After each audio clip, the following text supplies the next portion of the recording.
In the previous video, we treated alkenes, and in this video, we're going to look into alkenes.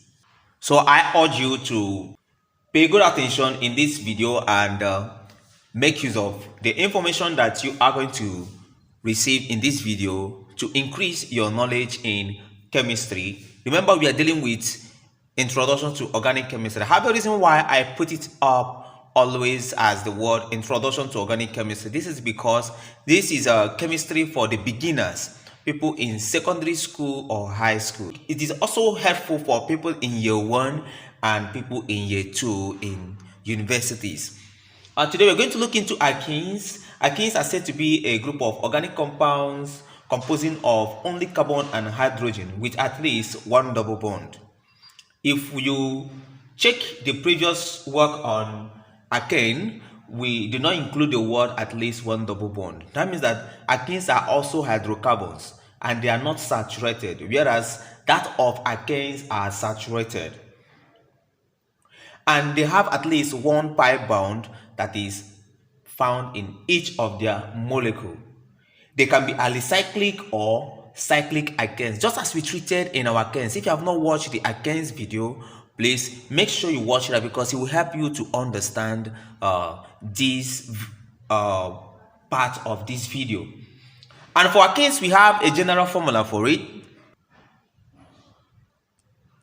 From this general formula, CnH2n, I am going to show you the reason why we don't have the first member to be methane, rather to be ethane. Let's assume that n is equal to 1. We will have, okay, if we multiply 2 by this one, we are going to have 2. So we have C1H2. Now, let's put it in structure to see if we are going to have this carbon with the 4 lines, which is the 4 unpaired electron, being paired from other atoms. Let's check. Let's fix the 2 hydrogen.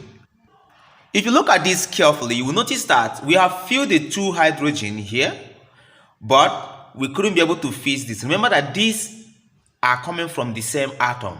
So it is not easy for them to bond together to become paired. And if they are trying to do that, it means that they need to pull back this to this, that is the PZ, to go back to this 2S, which is impossible in this work. Therefore, we don't have methane. Get that? Okay, that's the reason why I use the red to cancel it, to show that there is no methane. Then let's try when n is equal to 2. 2 times 2 will give us 4. Let's open it. I'm going to have a different diagram with this. I'm going to put the x-axis to be here. I'm going to put the 2s to be here. Then I'm going to put the y-axis to be here. Put the z out there. Let's go. I purposely use 2 different colors for the 2 atoms of carbon. I'm also going to label these S, Px, Py, and Pz. Here we are having only 4 hydrogen and 2 carbon. That means that this can actually bond with this. We are going to have, here we are making use of Px and S. So let me expand this to produce this C of 2Px and also produce this C of is 2S. In this, we have seen that this and this have bonded currently. Therefore, let's add the hydrogen here and hydrogen here. We will have, using alphabetical order, after Px, we should have Py. I hope you get that. Therefore, let's introduce the Py so that we can give hydrogen to Py's.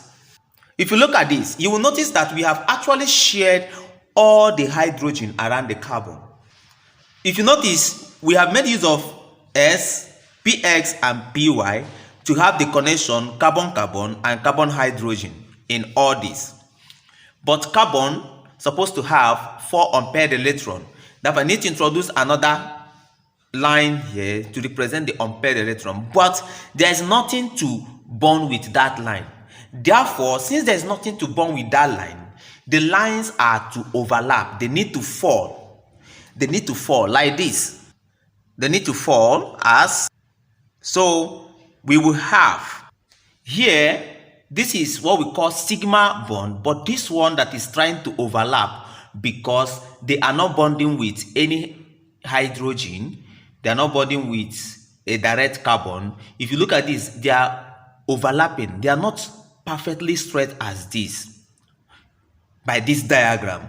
And this overlap is what we know as pi bond. It's also equivalent bonding where they are sharing their electron, but now we are having two lines bonding together. This is just like having two hands joining together. Therefore, we call it double bond.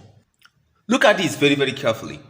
If, for instance, we look very carefully on this, if we are pulling this to join this, it's going to pull this to climb up a little bit, pull this one to move a little bit like this. Hope you get that. If we do the same thing to this, when this one is pulling this up, this is also going to climb up a little bit like this. This one go like this. The result of this will give us, if we want to make this thing perfect, we will have, and the angle is 120 degrees. Remember, we got this from sp2 hybrid. Let's try when n is 3. So if we do the same thing, but I'm not going to stress much of this, I'm going to go direct to show us what to do. We will have something that look like this. If we fill the hydrogen, if for instance I'm starting from here to fill the hydrogen, I will have, it remains 4, it remains 2. This does not have hydrogen, therefore they are going to do the same thing that happened here, here, and here. So we have in this point to become propane. Let's try when n is equal to 4. We will have something like this. Open it, we have, and from 4 above we start to have what we call isomerism. So we can have something that look like this. This type of isomerism is what we call position isomerism. We can also see that in Alkenes. Let's fill the hydrogen. Count 1, 2, 3, 4, 5, 6, 7, 8. This is lacking. Let's check this. If you look at this, this is lacking. So we are going to have a double bond here. We are also going to have a double bond here. So this results to, this is called but2 in because the closest value to which this bond is found is 2 rather than these 3. So we take it as but2 in. Let's look at this.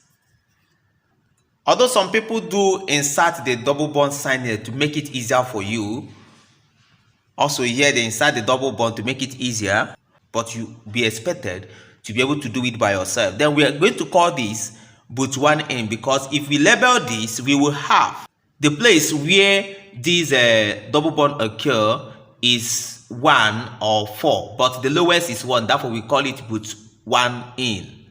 You can use that and answer so many questions about this naming.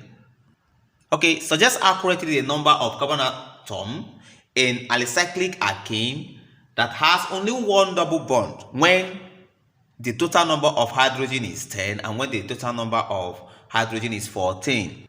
Suggest accurately the number of hydrogen atoms that we can see in alicyclic alkanes that has only one double bond if the total number of carbon present per molecule is 7 or if it is 10. I am expecting you to draw the structures and also name the compounds. I know how difficult it will be for you to name the compound, therefore I'm going to give you how to name compounds that has double bond. Whether it is a branch or straight chain you are naming, I want you to follow this step. I hope you have actually watched my naming of organic compounds. If you have not done that, but I believe you have watched my alkanes, the rule is still the same. Count the carbon-carbon chains to get the longest carbon chain number. Convert the number to organic terms in respect to the number of carbon atom present per molecule. This is where we make use of, when it is 1 carbon atom, we say it is met. When it is 2, we say it is et. When it is 3, we say it is prop. And when we say it is but, we are trying to say that the carbon atom number is 4, and so on. You have to number the carbon atoms in such a way that the double bond or the double bonds that is present or are present are actually positioned at the lowest possible value.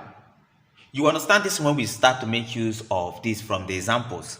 You have to write out the substituent present, something like methyl, ethyl, propyl, etc. You have to write them out. And when you do that, you need to tell us where the double bond is located. Is it position 1? Is it position 2? Is it position 3?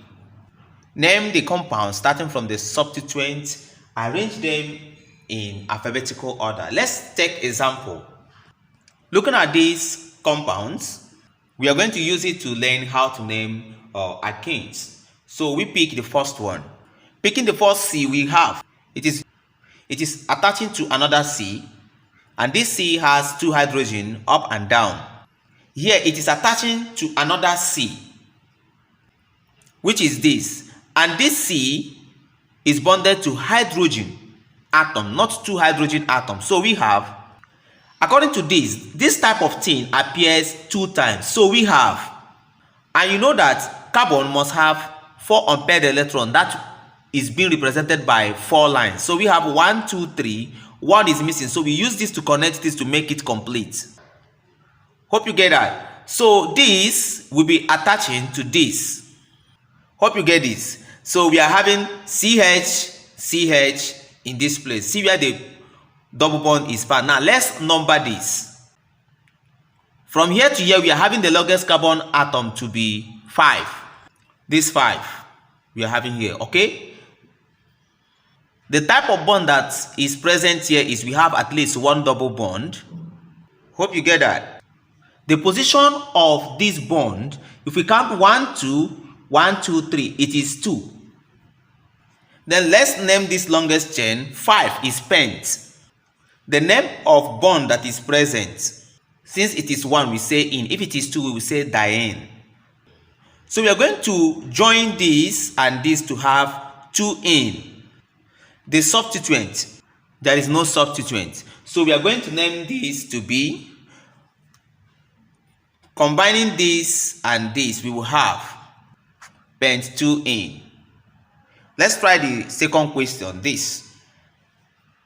Let's go. If you look at this, you will notice that this is going to be bonding with a C we have. But if you look closely and understand that every carbon must have 4 lines, which is the 4 unpaired electron, therefore we need to complete this to be, according to this, they say that this CH, that is this carbon, is attached or bonded to a hydrogen. So we have, and this C will be bonded to another C because this CH is appearing 3 times. So we have, then let's go for this. This is CH again. This C will be bonding with another C, the last C. You know, there are CH, CH, CH that gave us these 3, okay? But this C is not complete. Here, C is complete here. Therefore, we cannot add any double bond here. But here, C is not complete. We need to add a double bond here. Then, this last C will be bonded to 3 hydrogen atoms. Hope you get this. So, we can go ahead and name this. The longest chain number here is 1, 2, 3, 4, 5. And we have 2 types of, and we have 2 of the double bond present, this and this. The position of the double bonds, if you check this, if you count this from this side, you're going to have position number 2 and position number 4, which is this. If we count it like this, it's going to be position number 1 and position number 3. And I believe this is lower than this. So the positions are 1 and 3. If we have to name the longest chain number, since it is 5, we call it pent. Name of bond present. There are 2 double bond present that we're going to call it diene. Name of position of the bond and the bond itself, we will have it as, since there is no substituent present here, we just name the compound to be pent 1,3 diene. Let's do the third one. Let's go. That's for this.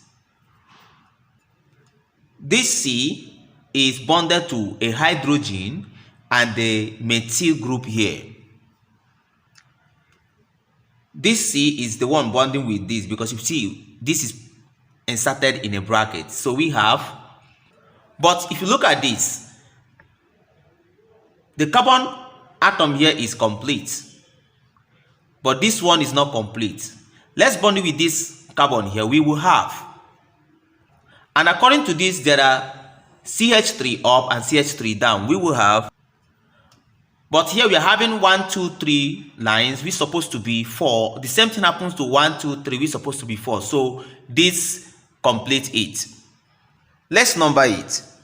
We can actually start numbering here, 1, 2, this. We can actually do it like this. We can actually count in this. We can actually count in this. I hope you get that. But this looks like more like this. If you are counting from this, look like 1, 2, 3, 4, 5, or 1, 2, 3, 4, 5. It's the same thing. And these also look more like this. So if we are to look closely on this, let's go with the rule of this for us. We have already counted it to be 5. So we have the type of bond that is present here is one double bond, and the name is actually in. Position of the bond, and also if you try to put it together, it's going to be position of the bond is at position 2, because if you count it like this, we have 1, 2. If you count it like this, 1, 2, 3, therefore the lowest value is 2. So we say is 2. Is there any substituent? Yes. If you look at the counting, you notice that when I count from this, I ignored this and this. These are the substituents. And this is methyl, this is methyl.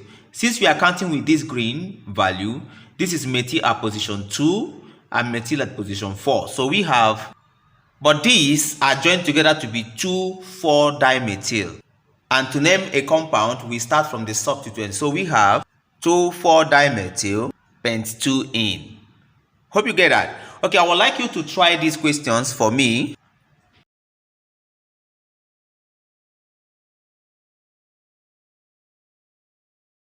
Let's look at isomerism in alkane. Don't forget isomerism refers to observation or that phenomenon we have where different compounds have the same molecular formula, but they actually have different structural formula despite having the same number of elements and the same quantity of the elements being in that compound.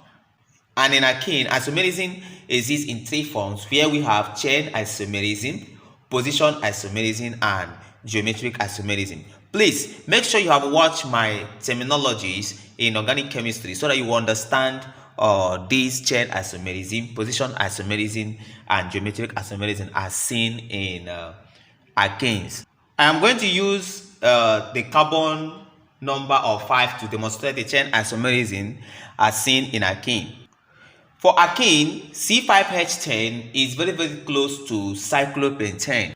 Another is a normal pentene, which can be pent1-ene or pent2-ene. Let me just call it pent1-ene. Let's leave the pent2-ene. We're going to make use of that later on. Another one is a branch chain. That means that in this C5H10, we are having a cyclo, we are having a stretch chain, we are also having a branch chain. The branch chain is 2-methyl but2-ene. The next isomerism, position isomerism. Here we are going to make use of carbon atom number 7. If you count the number all, we are going to have something in this nature. For this, the lowest value for this double bond is 1. So we call it hept1-ene. This, the position is at position 2, we call it hept2-ene. Here, the position is found at position 3, so we call it hept3-ene. That's based on position. The position here is 1, position 2, position 3, position isomerism. Hept-ene, hept-ene, hept-ene, just the position that make them different. Let's look at geometric isomerism, which is observed at carbon number 4 and above. And mostly of the trans and the cis are clearly shown when we have even number of carbons, something like 2, 4, 6, 8, 10, not values like odd values. Let's use butene. The carbon number is even, so we can actually see it clearly. We will have something in this nature. Because these are on the same side, we call it cis. These are at the transverse sides, we call it trans. Notice that the carbon double bond is located at position 2. Hope you get that. Okay, let's look at ethene. Ethene is the first member of the alkenes, and for us to form ethene molecule, we actually make use of 2 carbon atoms covalently bonded in the hybrid of sp2, as I showed earlier in the beginning of this video, and the angle they make is 120. Remember that they're also bonded with hydrogen.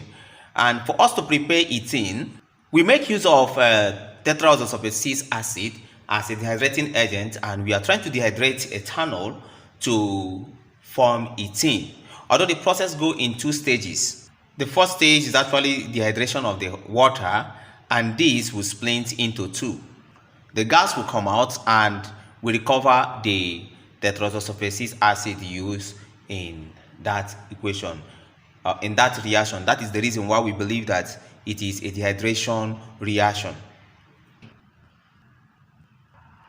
This is just a simple setup for this, where we are making use of sodium hydroxide to absorb the impurities, something like SO2 that might be present, or carbon 4 oxide that might be present. See, they will react with sodium hydroxide to form salts. Therefore, that is what's going to happen here. The ethene gas is collected through water or over water. One reasons why we collect it over water: one, because it is less dense than air; two, it is insoluble in water, which is the major; and three, it is inflammable gas.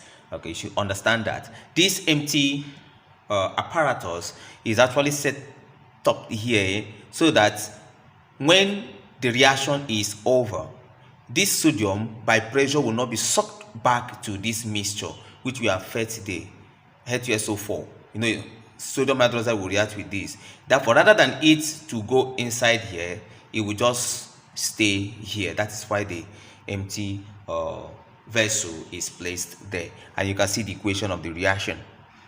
The physical properties of ethene are as follows. It is a colorless gas, soluble in non-polar solvents and almost insoluble in water.